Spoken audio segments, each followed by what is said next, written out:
Good evening, all, and welcome to the Tactical Devils. I'm your host, Jarvis, and with me tonight, Mark Langridge will join up in a couple of minutes.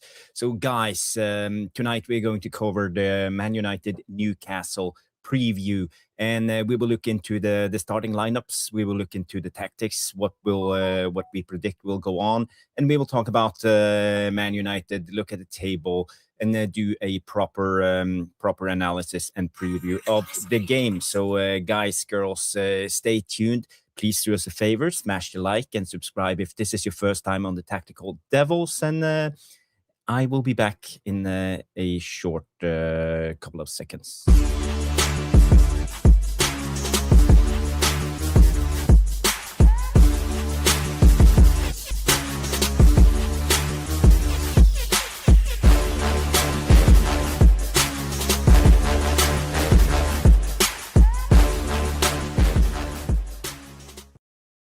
Yes, boom, boom, boom, and the Tactical Devils are live.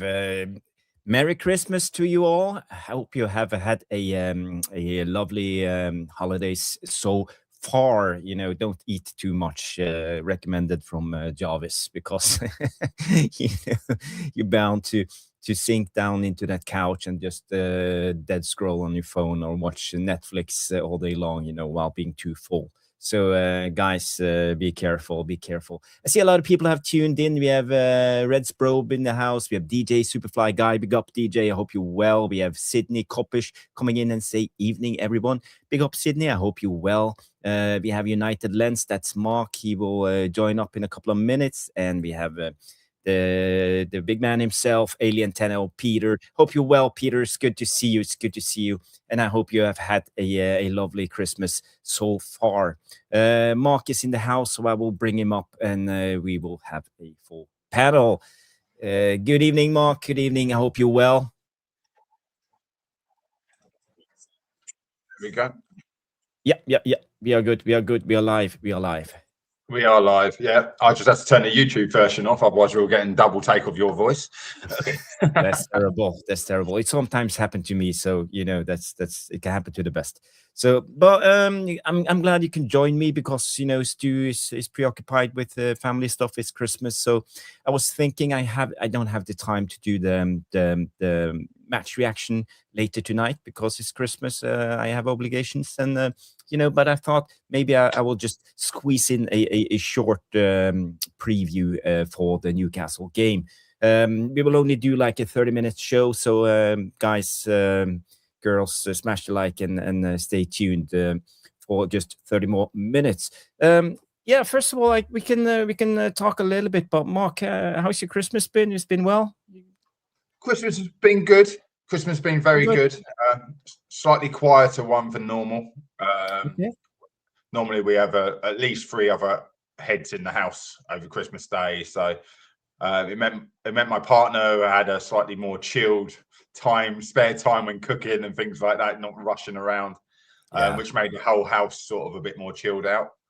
And then today actually, that's what I was trying to say. I was in different surroundings as the girls have been watching Stranger Things as that's come out today. Whole house in there, and I've been upstairs locked away. I've done the same as you. I squeezed out my preview, done a TikTok live, and it's just that time of year, isn't it? You don't know what you're going to get, so Nah. But keeps moving. So we'll just have to see how we go tonight. Yeah. It's Christmas. Everybody is busy with their things, and it is what it is. But I thought, I own the community at least a preview, and tomorrow, I bet tomorrow probably Stu and I, and maybe you, Mark, will be on for the match reaction, and we can talk a little bit about what happened and what went on in the Newcastle game. But before we go to that, I wanna start with the preview because we know tonight we are facing Newcastle, and when you look at the table, Newcastle are as unstable as we are. They are sitting. I'm not quite sure where they sit, but let's have a look at the table before we move on. So Arsenal are on top. Man United are sitting 7th in the league, 26 points, 7 wins, 5 draws, and 5 losses so far. And Newcastle is sitting 11th with 23 points, 3 points behind Man United. 6 wins, 5 draws, and 6 losses. So everything can be turned. They have a +1 goal difference. We have a +3 goal difference. So if Newcastle wins 1-0, we are even, so to speak. Yeah. But for us, we could actually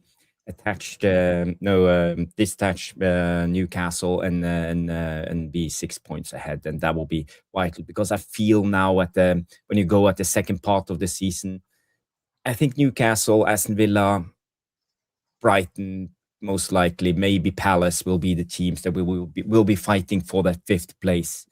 So it will be a big win for us if we can do this. I think we need to try our best to win this game.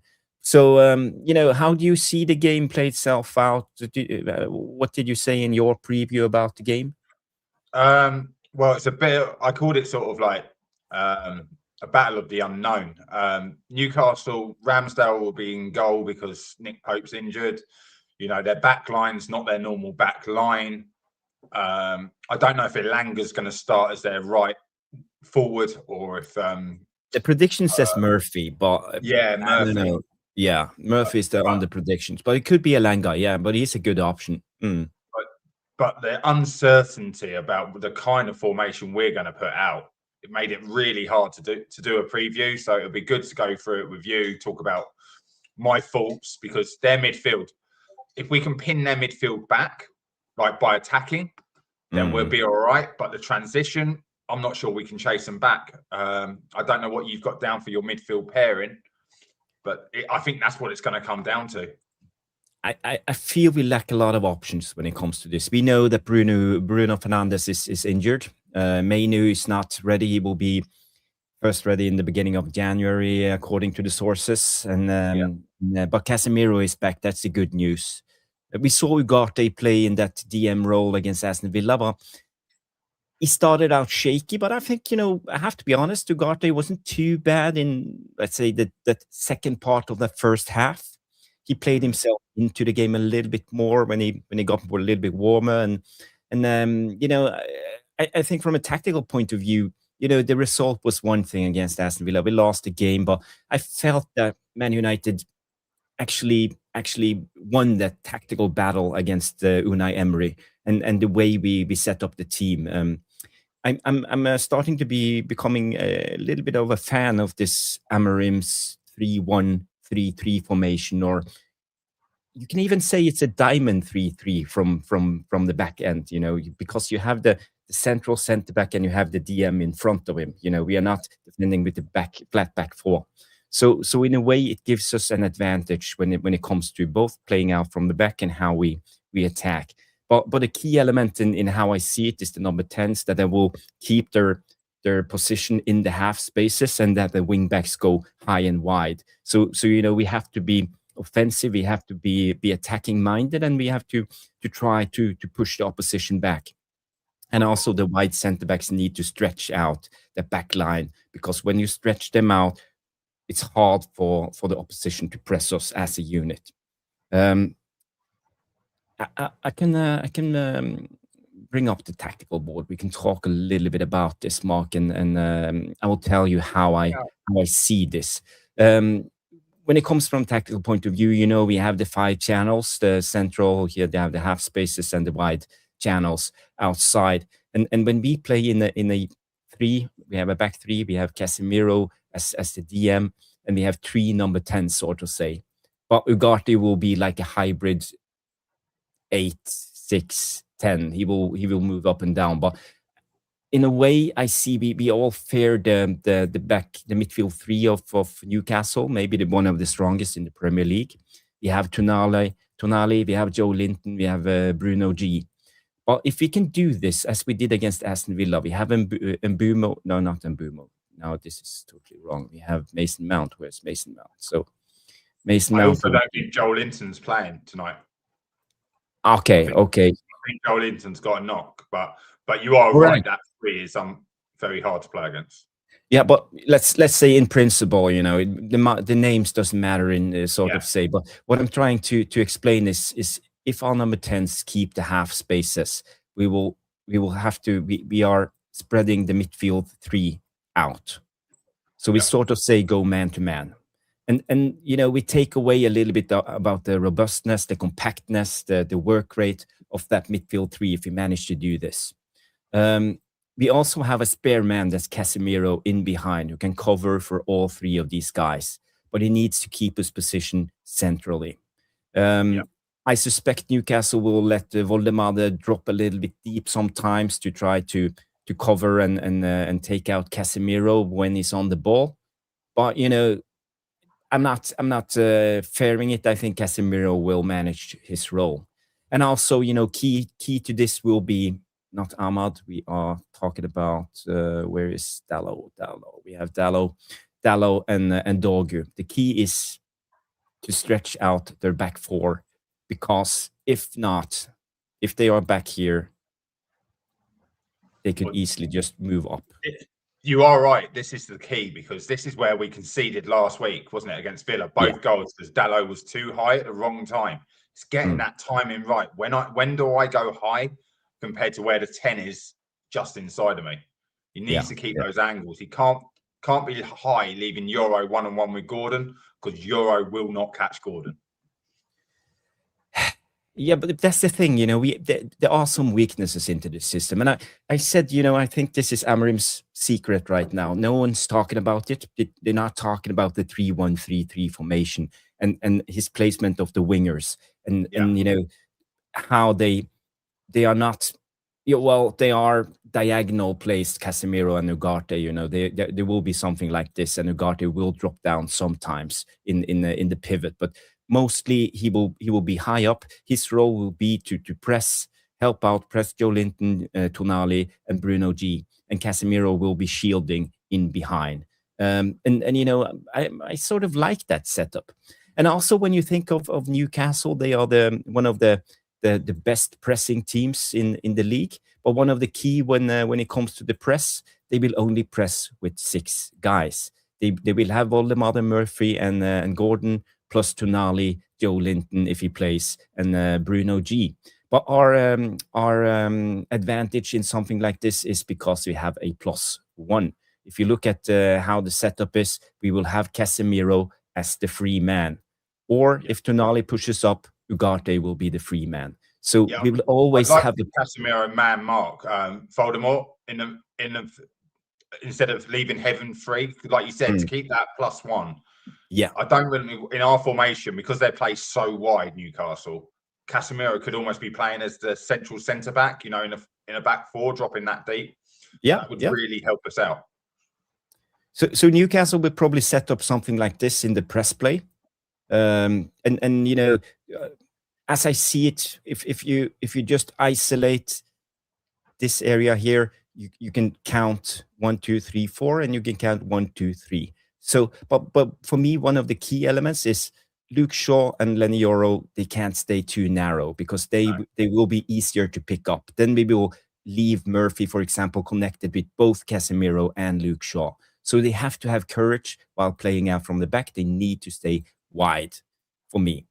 So there are some key elements into this, but I think we can exploit the +1 element when we go with this 3-1-3-3 formation against Newcastle's 4-3-3. I see positivities. No, I totally agree with you. The biggest problem I had and what I talked about is obviously the crosses into the box. So Le Mans has got to have a great game today. He's got to take those balls off of the striker's head. He showed it in the first 2 games, and then it's sort of gone away. But I feel like that's a bit of confidence in his centre-backs. Do you know what I mean? An inexperience, how to block a player so I can take the claim. But Gordon and Murphy, it's going to be important that Dorgu and Dalot get back to double up on them, I think, today. Because 1v1, as it is one of our centre-backs out, if they go 1v1 and we don't have a wing-back to help block, ideally the wing-back blocks across, and they are just inside towards the front post. I would say in this system, Casemiro will be the guy. I see Casemiro as the one who will shield. His job will mainly be, scanning all of this area.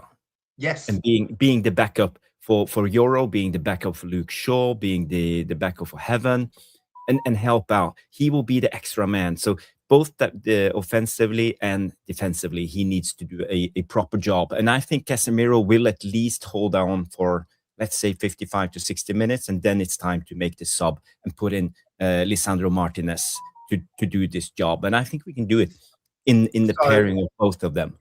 Yeah, I agree. I think Casemiro really needs to be almost like the blocker in the box to allow Heaven to attack the ball. He's almost got to make sure that Voldemort doesn't get up in the air. You know, that sort of just, you know, what we were talking about with Dallo and on Semenyo, how he gave him the little nudge, but without nudging him in the back, you know, just as he jumps, put his weight into him to ease him away from the ball. It's going to be really important. In mine, I didn't pick your Ugarte. I think Martinez could play more for that reason, as a double pivot, a double defensive pivot, which allows Luke Shaw to step forward. We got a nice rotation there, 2 left footers to put the ball in the box. He did such a good job in midfield for a small cameo. But to do that up against what I would, same as you said, one of the best midfields in the Premier League, I think maybe Man City and Arsenal are the only ones really above that midfield three. You're going to have Ramsey potentially playing instead of Joel Linton. Ramsey's an engine, again, good runner off the ball, lots of pace, and it's chasing them back the other way. So maybe we sitting a bit more today. Like you said, stop the cross, double up on certain players, and then we've got to go the other way, but we've got to go quick. But but I don't see the pace. So it's going to be a real tactical battle. That's the thing, you know. I feel we are now in a tactical battle. This game will be so interesting from a tactical point of view, and I will have my eyes open and try to look for that extra man.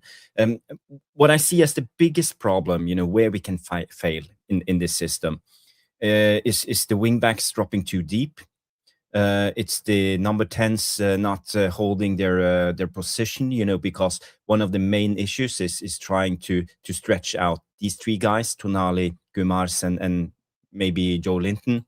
I don't know, maybe Lewis Miley will play in that midfield. I don't know, but they will be robust. And you know, for us to win that battle, we don't want them as a unit because they are really strong. We want them at least 1 against 1, and we can win our 1 against 1 battles.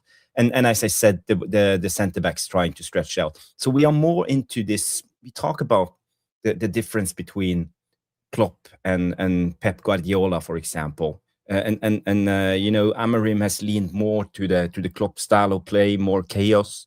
But in this game, I would like to see more positional play, and that we stretch out the pitch and use the pitch in a better way. But you know, again, it comes down to quality.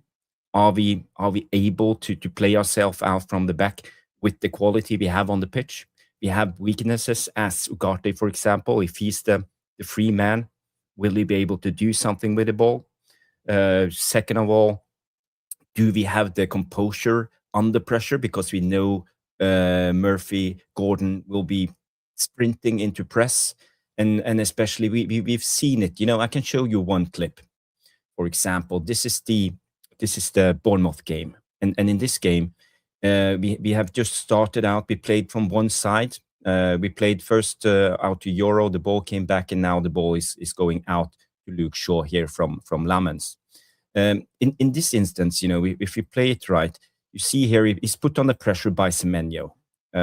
If you look at Semenyo's run, he curves his run a little bit to try to block the passing lane, but in my eyes, not enough. And it ends up with Luke Shaw hoofing the ball out to a duel Cunha can't win against the centre back, you know, in that position. It ended up with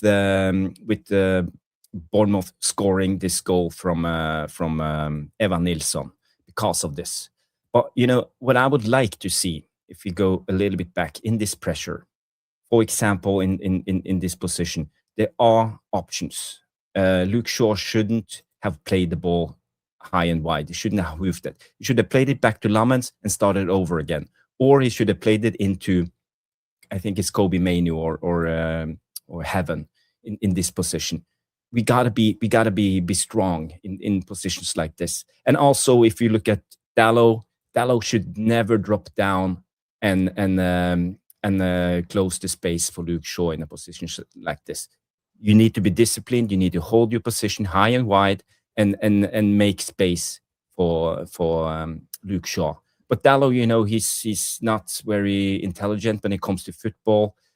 He drops down. He doesn't even realize the defender is there. And if you look at it, they bump into each other like that. And this is our problems. We don't have the individual quality when it comes to this. It looks like a little bit disjointed. But if we can do it, we can easily play out from the back under a high press of Newcastle.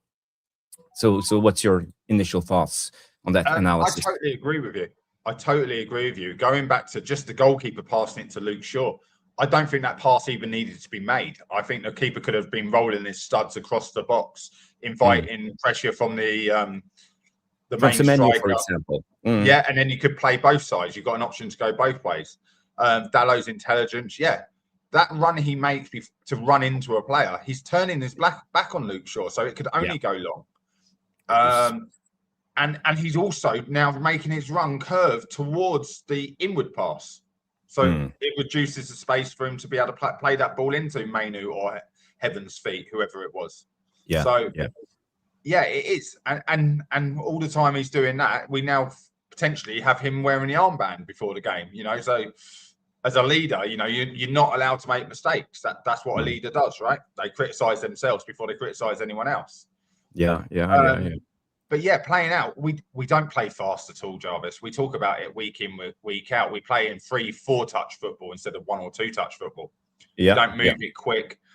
And the players that do, when they, like a Casemiro or a Bruno, the players aren't making the run. They don't know it's coming.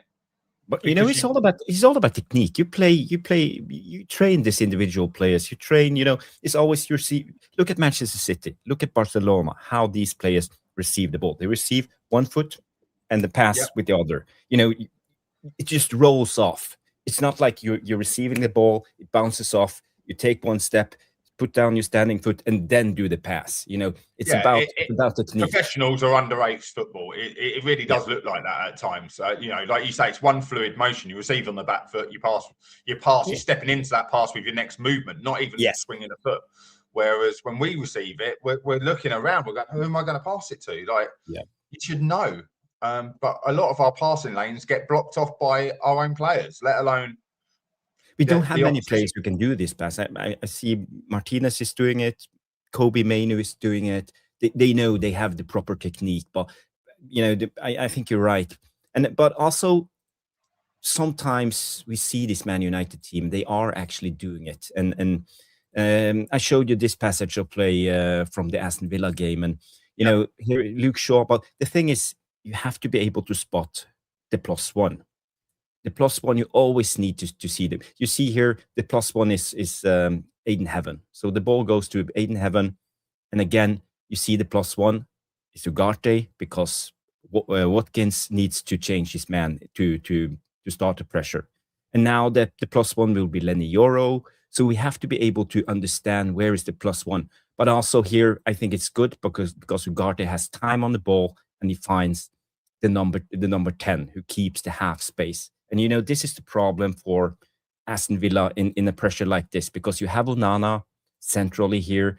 Onana was in this position. He was blocking Bruno, but now he needs to move out to go to Mason Mount. So we are always +1 in the way we play out, because the pressure will always be 6 guys against 7.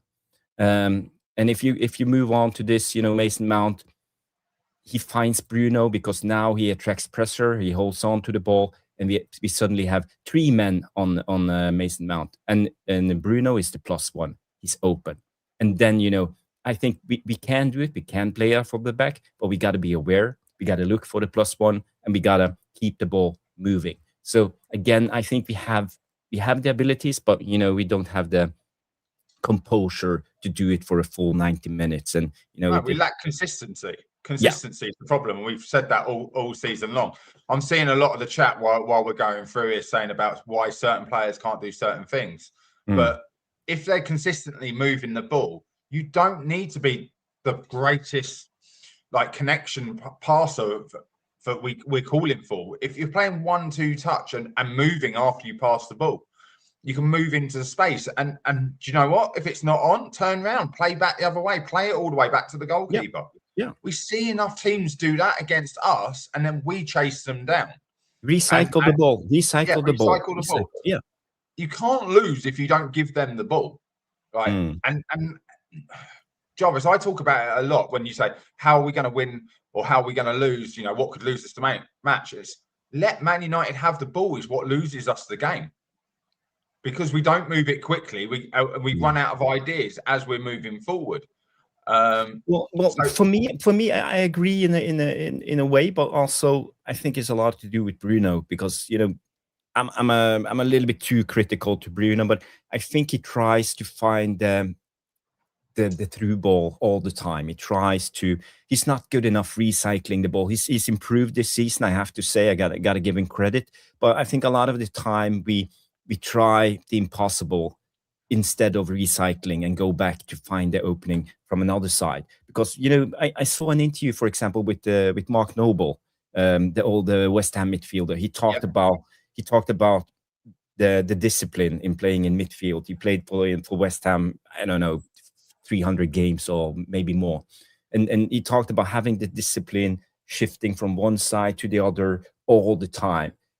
As soon as you stop, the opposition will bang on, play the ball through the line of midfielders, and you will be tracking back as fast as you can, trying to fix it. So always be disciplined. You always have to move one side to the other, and you just recycle the ball. And when the opening is there, boom, you go. So, but we don't do that. In recent months, play.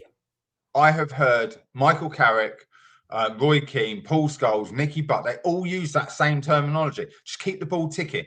Just keep it moving from side to side, because all the time it's moving from side to side, they have to move. And you're right. Even if it's a 5-yard pass and you bounce it back, and just a little bounce pass, bounce it back and come back to you, the player's got to go. And eventually he's going to have to go, I'm going to jump. And when he does, now I can play it through the lines. It is positional play. It's about manipulating the opposition out of position, so you find the openings. And I always said this. I want more from Amorim. I want him to be more possessive in his game, more controlling in parts of the game. And when the opening is there, then we go, then we explode. But again, maybe I'm asking for the impossible. But I saw tendencies against Aston Villa. We were more, when Martinez came on, we're so much better in possession. And I think we can do it again. And I expect us to try the same game plan as we did against Aston Villa. And we will be more in possession, more in control. But we have to have the abilities, we can't cave on the pressure, because Newcastle, they will work. The work rate is extreme. They will keep on running. They will keep on pushing us. But, as long as we have the ball, what can go wrong? We can't concede goals as long as we are able to keep the ball. That's the main thing. It's so true. And that's what I mean by the fact that you pick out Bruno, but I think Ugarte's just as guilty of it as well when he steps forward. So we want to play a fast, line-breaking ball. But if teams know that's what they want to do, and a lot of teams drop into that low block against us, you can't play that pass. And then it becomes either a weldy ball over the top, diagonal, into the corners, which we can't, or we're not able to cross into the box. We moved the ball too fast in the wrong areas and not fast enough in the right areas. So it will be a real test today about bravery from Amorim. Is there going to be a change in system? Is there going to be a change in formation? I feel Martinez is the perfect fit today. I think against Tonali and Guimaraes, I think they would fit perfectly. I would almost say we could have a midfield three with Mount dropping in and helping out, and almost being a 3-4-3, 3-5-2 of a formation. With Mount dropping in and help out, because we know if Mount drops in on Tonali, then Casemiro can mark one and Martinez can mark the other, and that keeps our +1 in the defence, because as they drop off, we can still have the extra man. But it's going to be an absolute dogfight, and I can see us winning 1-0. That's what I can see. Or I can see them winning 1-0. I can see it being that kind of game. Yeah. I don't know if you remember I think it's the League Cup semi-final, or was it the FA Cup semi-final we played against Newcastle under Ten Hag, the League Cup. I think that was. I think we can see a similar type of game, because I think we will match up each other, as I said, with this system, the 3-1-3-3 against the 4-3-3, and I think it will be like a stalemate game, and maybe, but it depends. It's all about discipline. If a goal comes early, the game will open up and be completely different. But again, I think it will be a like a cautious type of football game. And as you said, I think you're right. Maybe a 1-0 either side. The ones who score first will be the winner in this game. Let's look a little bit at the predicted starting lineups. So this is FootMob, and their starting 11 is Lamens in goal, Lenny Yoro, Heaven centrally, and Luke Shaw as left wide centre back. We have Dallo and Dorgu on each flanks, Ugarte and Casemiro centrally, Mount, Cunha, and Sesko. So nothing extraordinary. I think also believe this will be the starting lineup for Man United. Do you have anything to add? So obviously I've said about Martinez maybe for Ugarte. Personally, I feel that's the thing. But what about this? What about we take Ugarte out, we put Mount there, and we bring in Xerxes? Yes. That's actually an option. Or even, I doubt he'll take Cunha out, but imagine he did do a drop Mount into like a midfield and go 3-5-2, and we put Xerxes and Ugarte up front to really pin those centre backs back. Almost say, right, you two have got one job. You've man-marked their centre backs, and we'll play 9 against 9 over the rest of the pitch. But I don't want to play into Newcastle's hands. That's why I'm a little bit of a fan. I'd rather sit back and like us to stretch out and be comfortable on the ball and just try to wait, wait for the opportunities and not try to force it in a way. That's just what I'm saying. You don't want to play slow against Newcastle because, like you said, they press so hard and fast. If you slow the game down with a Xerxes, he'll lose the ball and they'll be back at us straight away. Yeah. And also, when it comes to this formation, let's say if we play Mount as the in the Bruno role and we go with Xerxes, I'm a little bit afraid because we will go man in this 3-1-3-3 formation, and Xerxes is not known for tracking back. I see him, I perceive him as a kind of a lazy type of player. He takes shortcuts all the time, and I don't trust him, defensively doing his job. And I feel the same for Cunha. Let's say, and we can't afford 2 of them. So let's say if you have Ugarte, at least he will track back. Ugarte, he, as I said, he has his critics from the Aston Villa games, but also I think Ugarte is the one who always tracks back. He works hard doing his job. Even if he's high up the pitch, he will sprint back and do his job. So what if we flip that and you said Xerxes doesn't play in the 10, he plays as where Sesko is. Sesko plays left-sided 10 with Cunha right-sided 10. Sesko's, I've said it multiple times, Sesko's main position is a left 10. And he's tall and he can run, he's quick, so that's a counter-attacker as well. There are options, but they're like untried, brave options to play against such a well-trained Newcastle team. So it will, like I say, you could change 2 or 3 players. Does Dorgu play on the right and Dallo on the left? There are options. I just want to use this as an description of how I see Ugarte. You see Ugarte, I think he's out of position from the number 6. I think he's a little bit out wide too much. And but how he recovers in this position. If you look at him, we lose the ball in this, a lot of duels, and I'm just gonna take it down for 2 seconds, and we gotta bring it up again because you know why. And you see here Ugarte how he actually tracks back and comes on the right side. This full sprint, and he's not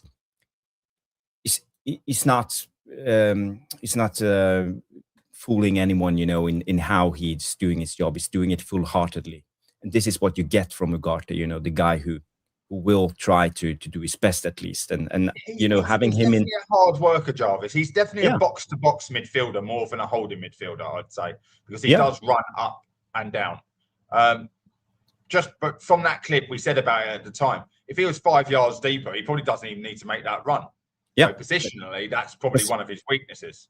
But that's why I see him more as a, you know, he could play in that pivot with Casemiro, but diagonally higher up and be the 8, because we will not see the same things that we see with Bruno, the gap that would be left behind, and Bruno and Casemiro by himself all the time. Ugarte will track back every time Newcastle will try to transition, and I think it will give our rest defense, as I talked about so many times, more stability, because there will be 2. Even though Ugarte will be out of position a lot of the time and not positionally correct placed, but he will at least sprint back and be there. I totally agree with you. I'd rather have our rest defense being a +2 than a +1 maybe tonight. Like you say, if we start, maybe we need to play a lower block than a sort of. We don't really play a high, mid, or low block. It's definitely a hybrid of if it's in our half, drop into this shape, and if it's in their half, we spread really, really wide. So we're not ready for any counters. And I think that's why we get exposed. But I think Amorim has been trying to work on that. And they're the kind of changes he's been trying to make. So, yeah, you could be right. Like that diagonal hybrid of a floating 8 is great. But if he hasn't been training it, so he's made this big song and dance, hasn't he, about Bruno and Mainu are the 8s, and Casemiro and Ugarte are the 6s. So they're only going to have that week, sort of maybe 2 weeks at best, maybe sitting in that formation.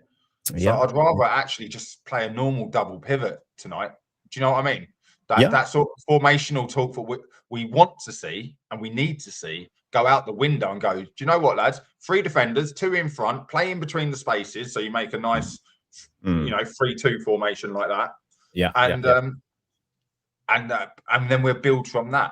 Because Sesko's got the pace, Cunha's got the pace, and maybe we just try and run in behind them. When they do, if they do try a high press, full press on us, and then we go wide and out. But I would have preferred to be playing that football with Mbeumo and an Ahmad. So. But trying not to see it from a tactical point of view, on an individual point of view, how do you see us winning this game? Who will be the match winners in the starting 11, and where do the goals comes from? Because this is a little bit of a problem for me, because I don't see Dorgu and Dalot as the biggest threats when it comes to going around the wing, the fullbacks and crossing. Sesko is a little bit out of shape because of the injury. Cunha scored consecutively 2 games in a row. Can we expect something more from Cunha in this game, or do we have to rely on let's say, set pieces, having Casemiro on a corner kick, or where do the goal comes from? Well, first off, I think our most important player tonight, there's 4 of them. I think Lamens, I've already said about how he controls his 18-yard box, and then we get out from how well he does that to set up the play. Casemiro is going to be important on the set pieces. Yes. Because out of all of them, he's a ghost. Every set piece we take, everyone can slate Casemiro, but his IQ, footballing IQ, is off the scale, because he always is in there or thereabouts. Even if it's a bad header, it's on target 9 times out of 10. It might be offside, but it's on target. Cunha, I think you said it in when we've done the breakdown of the last game. He's trying too hard. He's got 2 in 2, but maybe a little bit more link up, and he'll get the 3 in 3, 4 in 3, because he's certainly capable. But at the moment, I think he's carrying the ball, maybe 1 or 2 players, beating it. He'll go past the first, go past the second. You're like, lay it off, run into space, and he's not. He's taking on the 3rd or 4th. But really, tonight's all about Mount for me. Mason Mount, I think, has been superb since he come back. His passing is on point. His set pieces have not been that great. Everyone's going to go, yeah, but he scored. pure fluke. That one he scored from Bruno towing for him, because he said it himself. He didn't even know it was coming until Bruno said, "No, here you go, bang, towed it," and he hit it. Yeah. But the corners, our corners are. I think the manager touched on it. That none of his corner takers are there. No Ahmad, no Mbumo, no Bruno. Now we're down to fourth. You know, and there's a reason. There's a pecking order. You're not as consistent. Who is our set piece taker in this Mount lineup? and Shaw. Is Mount? Mount and Shaw, left foot and right foot. Yeah. Normally great corner takers, but if like anything, Jarvis, you know, you're not as good if you're not doing it week in, week out. You know, so but and Xerxes, not Xerxes, sorry, Sesko. Sesko, as he's come back, he looked quicker, he looked more making penetrative runs in behind rather than coming towards the ball. And because their back four isn't their natural back four, I think we really need that. I think Cunha and Sesko need to get in behind, with Mount picking out the balls in. But the only problem with that is Mount's another ghost in the team, where he does, you know, how he scored his goal the other week. Late run, little side chink to get in to stay on side, smart play. But yeah, I think Mason Mount's the key player. I don't know what you think. Yeah, I think also Mason Mount would be pivotal in this system. But for me, I see Cunha as the key player. I think, you know, if you look a little bit on Newcastle's team, the predicted starting 11, you have Ramsdale, Hall, Lewis Hall, Schär, Tiav, and Louis Miley, the young guy playing at right back. I think that's the guy we can try to exploit. You know, he's unexperienced, even though he had a good game against Chelsea and put Garnacho in his back pocket. Bruno Jarvis, G. that's why I said about swapping the wing backs, because I'd rather have a Dalot surprisingly up against him than a young Dorgu. Dallow's got a bit more confidence about him to take him on. Yeah, but I think Dorgu has the physicality. I think he can bully Miley if he wants, if he tries to.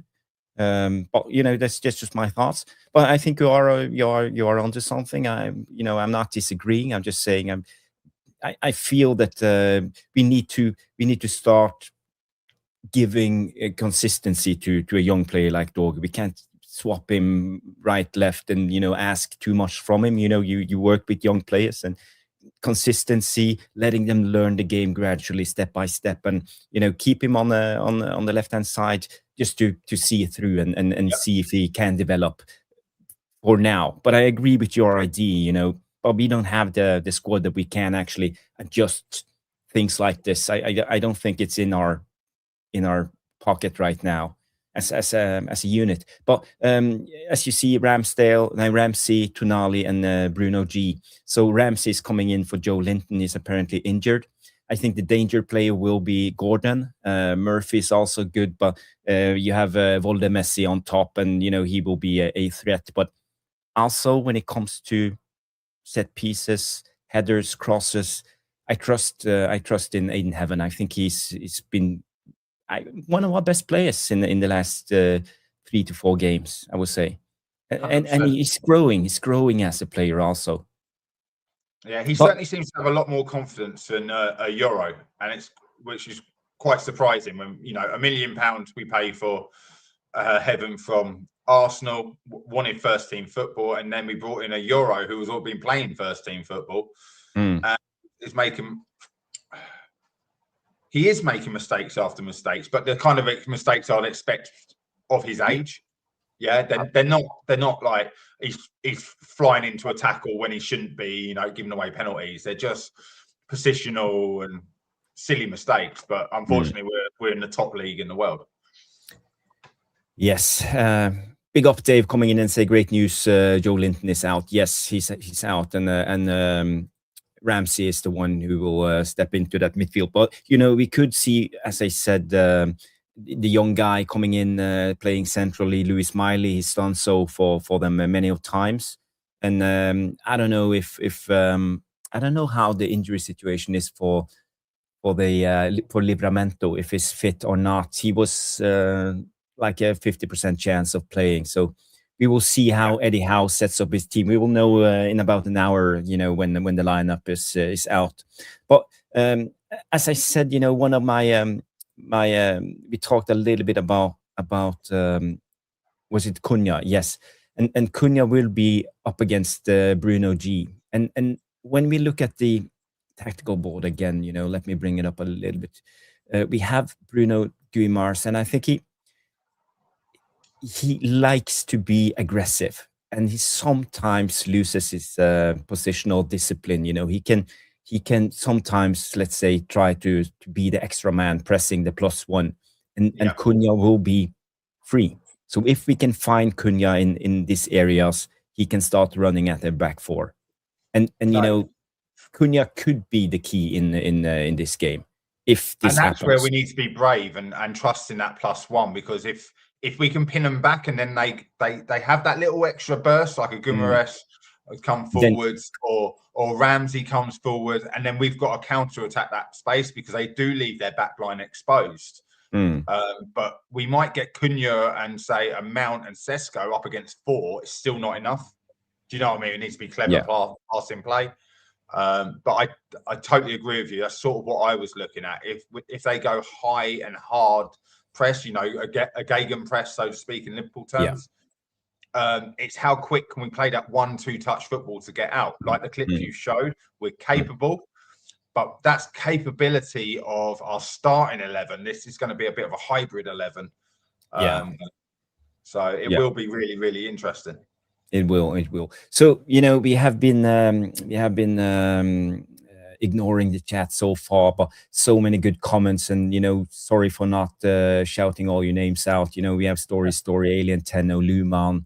We have Day 147. We have Retro 77. Big up, guys. We have Catherine Non Nonsense McDade. Big up, Catherine. We have Ramo, Niche Fan.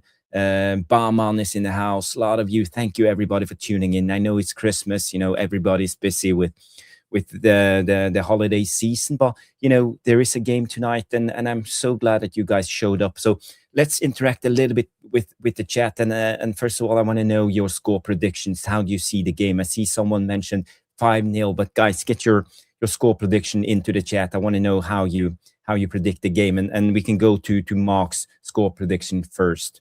So how do you see the game end? The end result, and who will be the goal scorers? I do see it as a 1-0, either way. Obviously, as a United fan, I'm going to say it's us. And I generally think Cunha could be the difference tonight. Like I said, as long as he links the play up rather than just keeps carrying the ball. But do you know what, Jarvis? It could be a 1-0 tight fought game, or it could be a 5-4 blockbuster because both teams are going first. Everyone else is playing after us. So wherever we move up to tonight, it's good. So there's no pressure on the teams to win. No. Sometimes you've seen how we've played when we've gone last, and everyone's played, and we can move up a position and we bottle it. So it could be an open game, but I really hope we play sensible and we play a solid formation. And I'm happy to get away from Newcastle as a 1-0 win. They've always been a bogey side. So as for the 5-0, unless it's our women's against their women's, I don't think there's going to be a 5-0. No. Let me read out some of the predictions from the chat. Who was it who said 5-0, no chance? But Dave comes in first to say a 2-0 loss. Not an optimist tonight. Dave is not having it, and it's the realist, and I get it. We have Sydney coming in and say 2-0 Newcastle. So two people saying 2-0. Barman comes in optimistic as always, saying 3-2 United win. Big up Barman. Who will be the goal scorers? Let us know. Roddy comes in and say 1-1 draw. Mounts score for us. And I feel we're not even optimistic. I think the realism now in the team, because of the AFCONs, because of the injuries, we haven't been doing great lately. We only won 2 out of the last 8 games, I believe. So it's hard for us to go against its Newcastle team. But again, I feel we are at home. We are at Old Trafford. We should try to win this game. We should go for it. And I will be disappointed if we don't give it a go and try our best. But this Newcastle team is very strong. But I think we have an edge. Because this Newcastle team isn't the best. They are very inconsistent in the way they play. At their best, they are really good. But at their worst, they are super poor. So I think we could exploit them. I think there is a chance we could score a goal or two. But let me do a prediction. I will say 2-1 Man United, because it's Christmas. It's maybe we can hope for a Christmas miracle. Who's scoring, Jarvis? Who's scoring?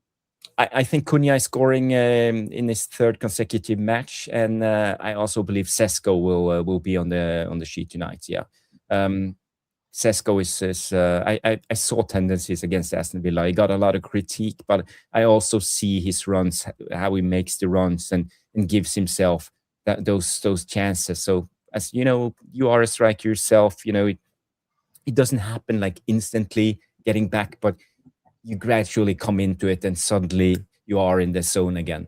Yeah, he needs to get shots off. He needs literally play one touch and hit it. You know when he injured his knee and we said about he needed to let that roll across his body and just hit it first time. Yeah. That's the kind of thing he needs to do now to get his confidence back, because he now knows in the Premier League he's not going to get that kind of time. Players are going to get back and tackle him. So yeah, I totally agree. Sesko is a great shout for a scorer tonight. Yeah. Sesko, yeah. Baumann comes in and say United scorers is Mason Mount, Sesko, and Cunha. So in a way, we agree when it comes to, and I think also you could see Mason Mount coming in and getting a goal in this game. So as I said, he would be one of the key players. But for me, I will keep in a close eye on Casemiro, how he managed to, if he's mobile enough, if he can move enough, if he's doing his job properly, not just sitting put in that central area, but shielding the back three in a way, and also switching roles with Ugarte and actually being able to, but not too high on the pitch. We don't want to get overrun with just our three defenders. And I think the weak point is Stallo and Lenny Yoro. So our defensive right-hand side will be, it will be a field day for Gordon. But if they're up for it, we can do it. But Gordon, he will be their danger man and Voldemessi, as someone likes to call him.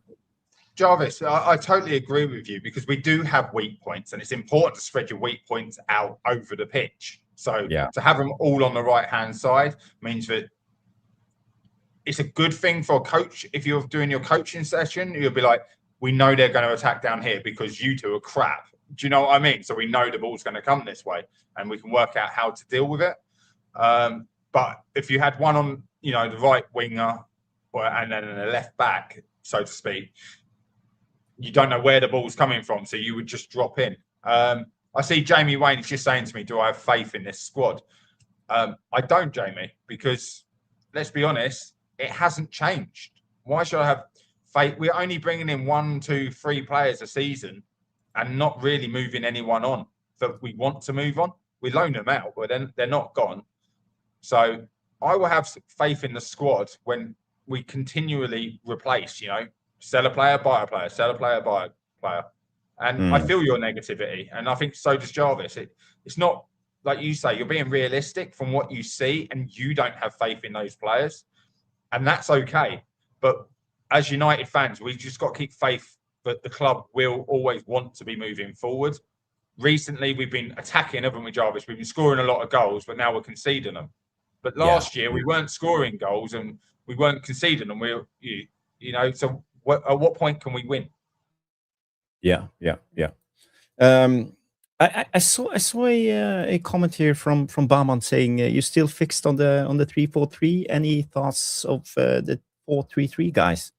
And I'm not as fixed when I said let me explain when I talk about the 3-1-3-3 formation, because I think we almost see a diamond from behind. You have a diamond in this area here with these guys, and you have a trio of midfielders in these as the number 10s, and Ugarte will be a type of a hybrid who can move a little bit up and down, but they won't be square on. I think they will be like diagonally placed in front of each other. If Ugarte press, Casemiro will move and be the shield, and also I think we will see our wing backs being much higher in tonight's game, because I saw the tendencies against Aston Villa.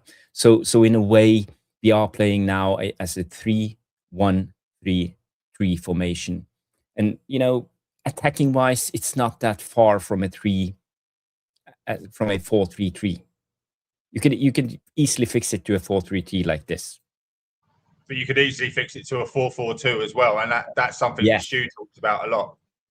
Yes. So I think now we are looking at almost like, reminds me a little bit about how Bielsa set up his team. I don't know if you remember the Bielsa team, high press, man. It was almost like the basic setup was almost like this. So if you go back and read a little bit about how Bielsa set up his team, and I think it's kind of a hybrid formation that you can move into a lot of shapes, but you could easily make this a 4-3-3 in my opinion. So, Jarvis, I totally agree with you. But the problem we've got, and I think this is where the Amorim might be a little bit too smart for his own good. I think he's almost playing at one formation in half, a defensive third, a formation in then the midfield third. And it changes again if we move into the attacking half. Do you see what I mean? It's always changing. Yeah. So it's very much like, when you've got the ball here, I want 3 at the back, and I want you to spread as wide as you can, and then I want the CDM to go to the right, and I want the 8 to drop back in and get the ball. So now we're 5 at the back, but then I want you to play the passes and sprint through the lines, and it gets very complicated at times. So I think you're sort of right. A 3-1-4-1 kind of formation is sort of like with a floating player. Does that make sense? Yeah. So it's never a 3-5-2. It's sort of like a diamond at the back, a diamond up front, and then the 8 floating around between the two diamonds. And this is where I think, from the headline of the show, the tactical edge, and I think this is the +1. I think this is where Amorim's master plan, right? But he never says it out loud, the +1. And it demands a lot from this group. But if we can do it, if we can do the +1, I think we're good. He alluded to something in his embargo section about the only now realising, basically saying the club lied to me, that I'm not going to have the money to buy these players that can transform the club as quick as I thought. I'm not going to be able to buy 5-6 players in a transfer window. I might only be able to buy 2. So yes, they bought him as strikers. Maybe he was promised a midfielder, and we didn't get him. So I think if we brought in a Walton and an Anderson, everything you're saying, all of a sudden, oh my God, we could play an attacking. We could have Semenyo on the left. We could have Ahmad on the right, 2 up top. Bruno would have that free role because those 2 players would control the whole midfield. But we're not going to be able to do that. And sometimes just bringing in one decent player isn't enough. Does that make sense? We will still be lopsided. Even if we had a 25-year-old Casemiro going into his prime at Real Madrid, we still would struggle because we don't have the discipline and the player alongside him. We could have, I don't know, Roberto Carlos on the left, someone who got up and down. But Ahmad doesn't come back on the right. So, of course, that would make us lopsided. Football's about discipline. And if he's been promised players, maybe that's why we're now seeing the Pope finally coming into the United changing rooms and having the formation change. Yeah, because realistically, if you don't get your players that you've been promised behind closed doors, you're going to have to reevaluate and go. But it does also show that maybe all this talk about moving away from the club, because I'll walk away from the job before I change my formation. Well, I think that's a bold statement, but this is not how it works in the real world.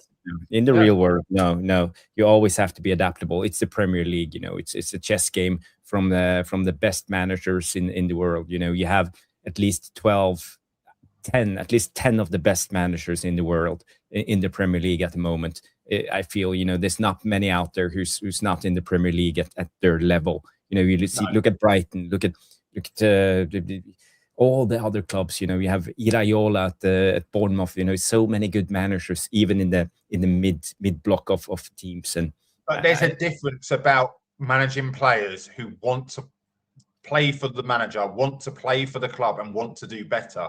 And I can put my hand on heart and say I do not feel, through all the media coverage and that's done, that there are more than 5 or 6 players in the whole United starting 20 something man squad that want to play for the club. They just want their wages. Jamie, you're saying Walton and Anton aren't United fans. I'm just using them as an example. The kind of 2 players you need to buy a Rice and a young Casemiro. You need to buy a pair that you go, that pair will work. You need a Paul Scholes or Roy Keane, alluding back to your thing. A Michael Carrick and a Keane would work as well. When Keane was younger, he'd be the perfect kind of player we need to do that hybrid role at the moment. It's buying a pair of players.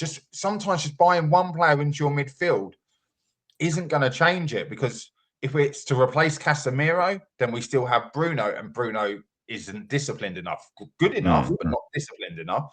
If Bruno goes and we can't afford to replace a Casemiro, but we bring in a box to box, then we're still going to not have that sweeping player. Centre backs wise, we could be weak going in. We've now got 2 currently out now, and we thought we had loads of centre backs, and all of a sudden,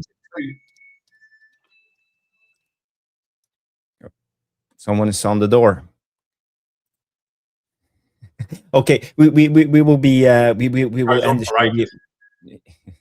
We are 1 hour into the show, so I just want to end with this. We talked about midfielders. This came out yesterday. Man United are ready to explore the opportunity to strengthen the squad, and focus will be on the midfield. And Atletico Madrid midfielder Pablo Barrios is admired by Amorim and United as they want to sign a player for long-term plans. This comes from Dean Jones Soccer, and I looked into this player. He's really good. He's a passer of the ball. He can actually help come in as a DM, but he will dictate the tempo. He will be the perfect +1.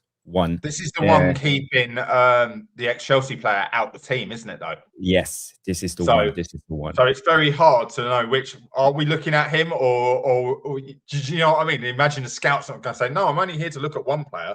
He's going to say all the players in that kind of position. So no one knows. But he is currently keeping the player that we are heavily linked with getting on loan out the team. Yeah. And also we have been linked strongly today with Manu Kone. So also same type of midfielder, very similar to Barrios when it comes to his attributes. So I think we are looking at options right now. I think we are trying to find the right option for the January window, because I think the club feels the pressure now with Bruno being out, and it's not a long-term plan playing Lisandro Martinez as the backup DM in this system. And it also tells you a lot about what will happen with Kobe Mainu going forward. I think he's a goner. I think we will try to sell him if the right offers comes in. But we're talking about a place between 40 to 50 millions for Kobe Mainu. So, well, I think it's bad for everyone that Mainu's picked up this knock. Some people, I don't know if you've seen it, Jarvis, in the media, are saying that maybe it was disciplinary because of his brother in the T-shirt, and he's not got a knock, and he surprises us all and ends up playing. Yeah. But obviously, we also have media coverage at the training grounds, and he wasn't training, so it goes both ways. But I don't think Manchester United and Amorim or anyone were thinking that they would lose both Bruno and Mainu. What are the chances of losing both players? One of them never gets injured, and one of them hasn't been playing to get injured. Exactly, literally days apart, like within 2 days of each other. Mainu went down, and then, he gets injured in the game. But this is why you have a squad. This is why you have to rely on a squad for a full Premier League season. Now we see we have 2 injuries, the AFCON coming up. Suddenly everything falls apart. And we are actually to the bare bone right now when it comes to players. And, let's say if Casemiro gets an injury right now, we are royally screwed when it comes to our squad at the moment. Yeah, but Manchester United as a club have made one heinous proper error with their youth setup by not changing that formation in the youth play. Because then they're playing 4-3-3. We don't have Means we don't have anyone players ready to come in. Yeah, 100%. We have no one, but we've got defensive midfielders because everyone in the 4-3-3 goes 3 attackers, 2 10s, and a holding midfielder. That's pretty much in youth football how you will play it. You don't need 2 holding players and have 1 10. But we're currently looking for an 8, someone who can do that role. And if you notice, when he brought Fletcher on, he brought him on to hold. So he does play the holding role in the youth teams, both the 18s and that. So again, because we have had someone take over as director of football, I really don't see what we're doing as a club, because it's ridiculous. I see it. I know exactly why we are doing it. It's about producing players for sale. It's about the PSR. Because the most common formation is 4-3-3. Yes, because 4-3-3 is a very special formation. We can't do it. It's not the way to produce players for the market. We are producing players for the market and trying to sell them to get PSR points. But now the rules will change, so I expect the academy to turn around when it comes to the summer. We are mid-season. We can't change the system formation right now, but I think until next season we will see the academy gradually starting playing more of a 3-4-2-1 formation. Am I wrong, or?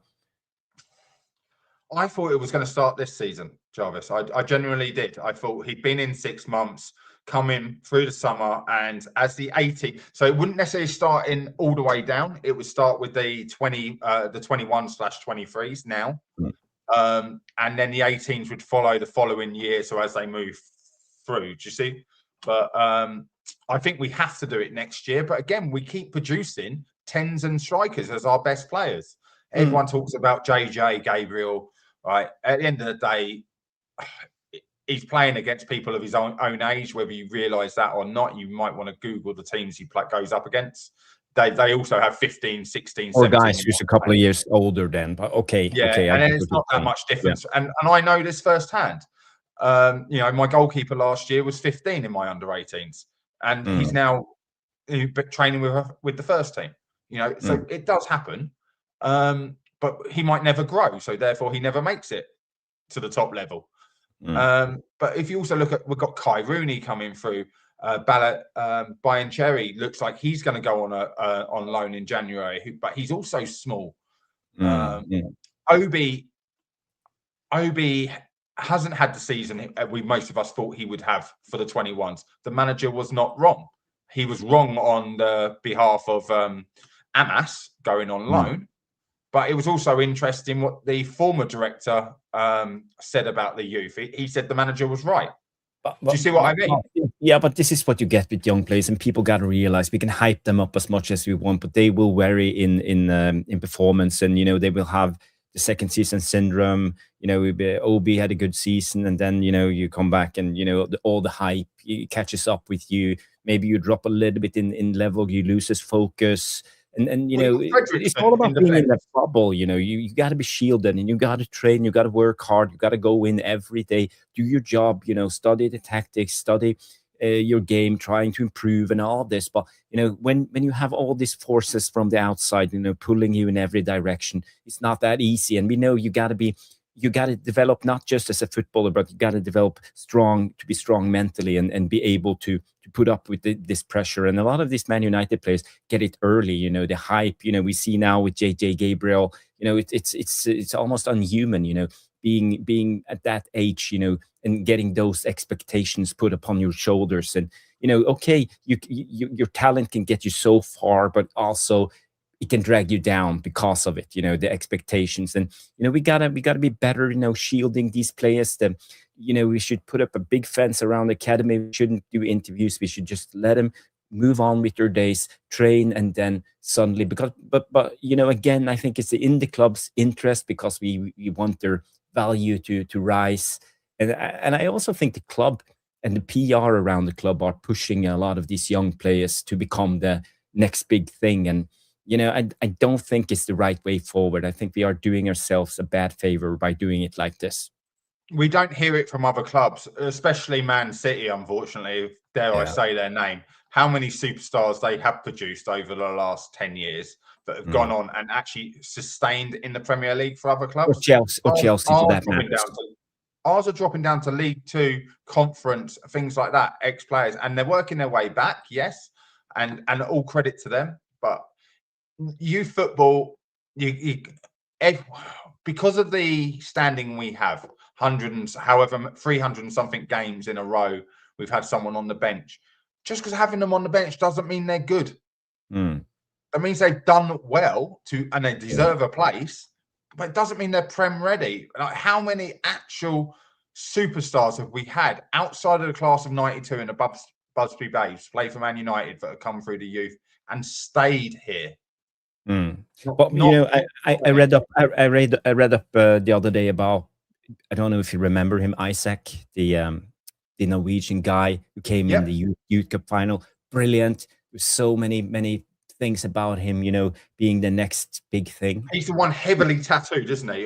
Heavily tattooed on his neck and everything. And really, you know, talented player.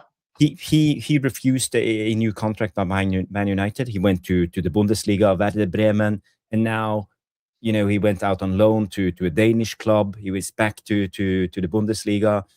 He's played 25 minutes so far this season. So, you know, all of these players, you know, they started almost believing their own hype and, you know, making bad choices at a young age, trying to force their way out. Now we see the same with Kobe Mainu forcing his way out. Come on, put your head down. Stop working hard. Don't believe the hype, you know. And this is the best two, Jarvis, have been the goalkeepers, Nico Kranjčar and the one who's Kovar. So Kranjčar's in Germany, and who's the one who went to Bristol City? Is it Kovar? Kovac or something like that. Yeah. They are both superb, and I kid you not, they were both capable of stepping in instead of us buying Sammy Lamens. They could have done a job as well. Liverpool fan in the house. Yes, Red Rebellion LFC coming in, and, you know, as for your poll, if Roy Keane was playing, he probably got sent off in every match. 90s football with players like Vinnie Jones, etc., long gone. The rules today would work against them. Yeah, but, you know, from a I made this poll just for fun, you know, almost like a Christmas wish. If we can get one DM back into this Man United team, who would it be? And the options were Roy Keane, Paul Ince, Michael Carrick, or Owen Hargreaves. And 75% of the votes is on Roy Keane. So who would you vote for, Mark? So I did vote before you asked me on, and I deliberately put this. So if anyone scrolls back to the bottom of the chat, I worded this specifically. I would pick Owen Hargreaves for this formation. Yeah. Because that's what you asked. In this current team, Owen Hargreaves would work. Exactly. Like, Liverpool fan, but he's spot on with what he's saying. You know, Steven Gerrard would struggle sometimes in this league now because of the tackling. You know, it's a big part of their game. But Owen Hargreaves, get the ball, move it. I was between Hargreaves and Carrick, and I just thought Hargreaves would offer that more defensive six role than a controlling midfielder. But I said 100% I expected 100% to be Roy Keane. So I weren't far off with 70-something% voting Roy Keane, because we all want a leader. And yes, we need leaders in that pitch. Yeah. You know, and all this waving the arms around, I don't get it. I don't have to be a Man United fan. I'm just a football fan. You know, leadership is a lot about respect, and you got to respect the players who's telling you what to Jarvis. do. If I was waving my arms while talking to you and we're doing that, you'd probably have me off the show because stop waving your arms. Yeah, say it right with your say it with your chest rather than putting it around. And first and foremost, a leader in anything. This can be your job, guys. If you ever want to step up in your job, you lead by example. You don't question it. You do it, and you question afterwards. And you can have a go afterwards. Why the fuck am I doing your job? You know, you should be here, but you've already done the job first. Yeah, that's the best way to do it. You don't say it before and complain, just so people don't get back. Yeah. When it comes to the poll, for me, I'm going to be a little bit controversial. I think into this Amorim system, a player like Paul Ince would be perfect. I know we have a Liverpool fan in the chats or even two, but when it comes to this, I think it was a powerful, like all action defensive midfielder who combined, The you know, the aggression, the athleticism, he had the technical qualities, and I think a lot of people have forgotten about how good Paul Ince actually was in the beginning of the 90s. He played in that midfield, you know, alongside players like Robson, alongside players like Roy Keane when he came from Nottingham Forest, and you know the elements of his game. I think it would be perfect in this. He would be the dynamo, the guy who could actually make this team tick. For me, you know, and I really rated Paul Ince at his days. And you know, he went to Sampdoria. He didn't even want to leave. And it was the time, you know, when Paul Ince, no, when Nicky Butt, Beckham, Scholes were in the verge of stepping up into the first team, and Ferguson needed money to develop this team further. You know, we got a huge amount of money for him, 7.5 million in the early 90s. That was a big sum of money, you know. That's getting why he went, Jarvis, wasn't it? They said we can't refuse this offer. Who was it? No, Inter, wasn't it? Was it Inter he went to? yeah, Inter, not Sampdoria. Yeah, Inter. So he went to Inter, and they said we can't refuse it. They took it, but a lot of so you would replace him in the 8 in the Bruno role currently. I know that means you would move Bruno probably, he but would be in the pivot, because I don't see us actually. The Amorim plan is not to play a 6 and an 8. I think he wants a hybrids, 1-8-10, 1-8-6. So it's like this. And that's why Roy Keane would work. A lot of people think of this Roy Keane leg breaker, Haaland, end your career. Roy Keane was such a superb footballer. He was no different to Paul Ince originally, box to box, playing passes, coming in late like a Lampard, finishing the ball off. So if we were taking them as their youngest, again, they would work in that hybrid role. But if we wanted a ticker, like we started the show, Jarvis, saying about tactically, we don't keep the ball moving, then that's your Owen Hargreaves and Michael Carrick. It was a really good 4 names you put together. Yeah, but Roy Keane was also, he was a ticker. He could actually, you know, move the ball in the right direction. Yeah. So no nonsense with Roy Keane. And people have forgot about this game. We all talk about, for example, Paul Scholes because of his passing abilities and, you know, long balls and crosses and shift of play and all of this. Roy Keane never did that, but he was so tedious on the ball. He was so good. He never put a foot wrong when it came to passing. And people got to remember, we need players in this role, you know, to get the ball moving from one side to the other. Said on the overlap only maybe a couple of months ago, his job, you know, he was on with Scholesy. His job was to get the ball, keep it moving, and give it to the person in that situation that was going to make the best out of it. You know, he could play a penetrating pass, but if Paul Scholes is stood next to him, Paul Scholes is going to play a better pass. If Beckham's outside of him, I'm going to play it to Gary Neville. Gary Neville's going to overlap, you know, and if that's not on, it's going to come back to me. We'll play out the other side, keep the ball ticking. So it's intelligence. It's not about skill. It's about the intelligence and doing the right thing at the right time. Let's be honest. Let's take all 4 of them. Let's redo our midfield with all 4 of them in a box. It would be perfect. With that 4 would be unstoppable. Yes. We would have been brilliant. You know, we are 1 hour, 18 minutes into the show. I was only going to do like a 30-minute show, but you know, always when we do a Tactical Devil show, it tends to drag on. So, but I wanna let people to go on with their day and prepare for the Man United game. You know, it's Christmas. I wish you all a happy holiday and a Merry Christmas. I hope that you've had a good one so far. So many legends in the chat. So happy to see all of you, and I wish you well. And you know, tonight's game, let's hope Man United win, and we can come on tomorrow night and be positive, because I think it's a very important game for us to win. If we win this game, we will be in the fight. If we lose this game, I think we will drop off tonight, Jarvis. Do you not think tonight is about how we play, winning or losing in the right manner? Because I feel the last couple of games we've done that. Yes. I think you're right.